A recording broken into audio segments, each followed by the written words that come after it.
Et c'est devenu un événement incontournable dans le Nord-Cotentin pour tous les amateurs de frissons et de mystères. La marche de la terreur organisée par l'association Le Village des Goublins revient samedi 2 novembre. Anne Brémond, bonjour. Bonjour. Alors vous êtes la secrétaire de cette association, Le Village des Goublins.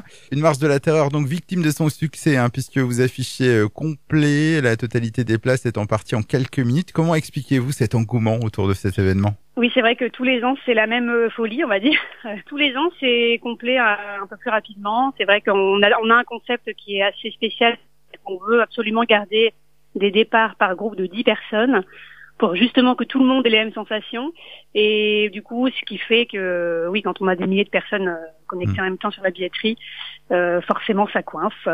La 5e édition de cet événement est une association spécialement créée pour cette marche de la terreur, si je me trompe pas.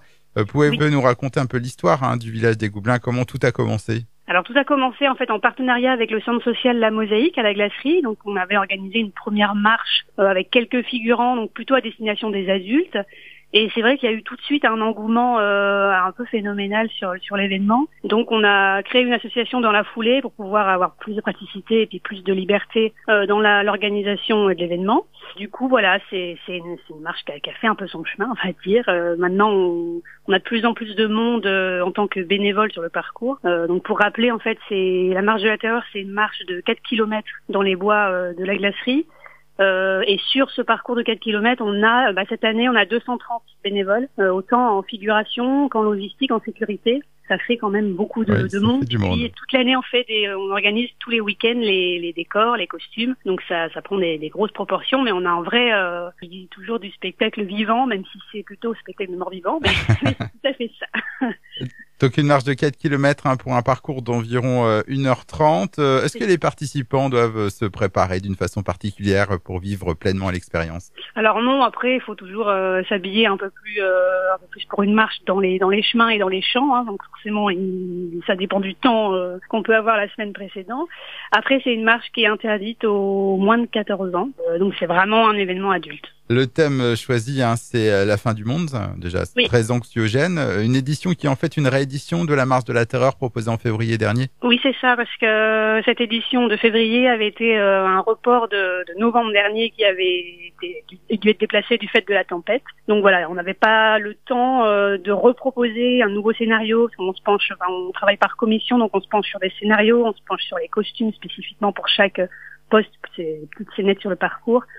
Donc ça nous semblait un peu juste, donc on a préféré, et c'est aussi l'occasion pour les personnes qui avaient été un peu éconduites par la dernière billetterie, de retenter leur chance sur la réédition. Alors pour tous ceux qui n'ont pas pu avoir de place cette année, quand ouvrent les inscriptions pour la prochaine édition ? Est-ce qu'on a déjà la date ? On n'a pas la date précise, c'est toujours fin septembre. Après, il faut pas hésiter à suivre Village des Goublins sur les réseaux sociaux. Tout y est indiqué et voilà. Vous nous avez bien expliqué qu'il y avait une grosse logistique autour de cette marche de la terreur. Est-ce que vous avez déjà envisagé d'augmenter la capacité pour répondre à cette demande ? Alors, on se pose toujours la question comment faire. Le souci, c'est qu'on a plus de 200 bénévoles donc qui tiennent un rôle plus de 4 heures dans le froid, dans la nuit. C'est assez épuisant, donc les faire revenir le lendemain, ça me semble un peu compliqué. Et après, justement, on va augmenter les capacités des groupes, parce que c'est des départs toutes les 10 minutes par groupe de 10. C'est pareil, ça. Alors on perd un peu le concept. Après, nous, on voudrait vraiment que tout le monde ait les mêmes sensations. C'est vrai que si on fait des groupes de 20, certains seront forcément cachés au milieu. Et c'est pas le but non plus, quoi. Merci beaucoup, Anne Brémond, de nous avoir présenté cette marche de la terreur. Vous souhaite en tout cas un bon courage pour les derniers préparatifs et un grand succès pour cette édition, dont on rappelle donc organisée samedi prochain au village de la Verrerie à la Glacerie. Je vous dis au revoir, à bientôt. Merci, au revoir.